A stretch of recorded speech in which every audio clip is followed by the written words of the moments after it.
หน้าที่ของครูผู้ใดก็คงเข้าใจครูคือผู้ให้ปัญญาวิสาหอบหูสอกคน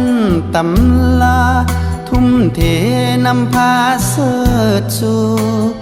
ลูกหลานลาวครูให้บ่ได้ทวงแทนอยู่ใกล้หรือไกลทินได้แดนดอยคอยหาบ้านดงบ้านป่าอาสาบ่ได้คอนแค้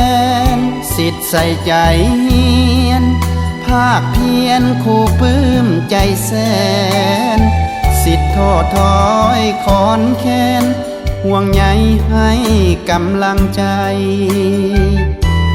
เพียรอดทนฝึกฝนล้อมดวงวิญญาณเสริมอุดมการณ์สิทธิ์ลาวก้าวหน้าพองใสฮักสีแพงสิทธิ์เสมือนแก้วตาดวงใจสิทธิ์ก้าวถึงจุดหมายภูมิใจในหน้าที่ครูอาชีพเป็นครู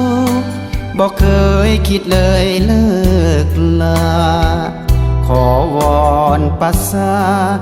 กรุณาช่วยแลดูให้กำลังใจส่งเสริมเติมใจให้ครูลูกหลานครูคำจะสู้สิทธิ์หอบหูศาสตร์ลาวก้าวไกล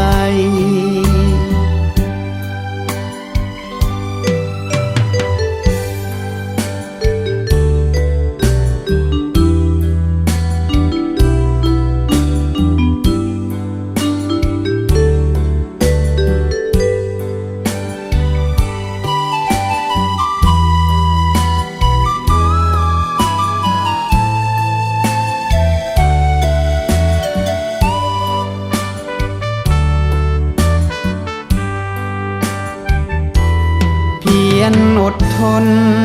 ฝึกฝนล้อมดวงวิญญาณเสริมอุดมการณ์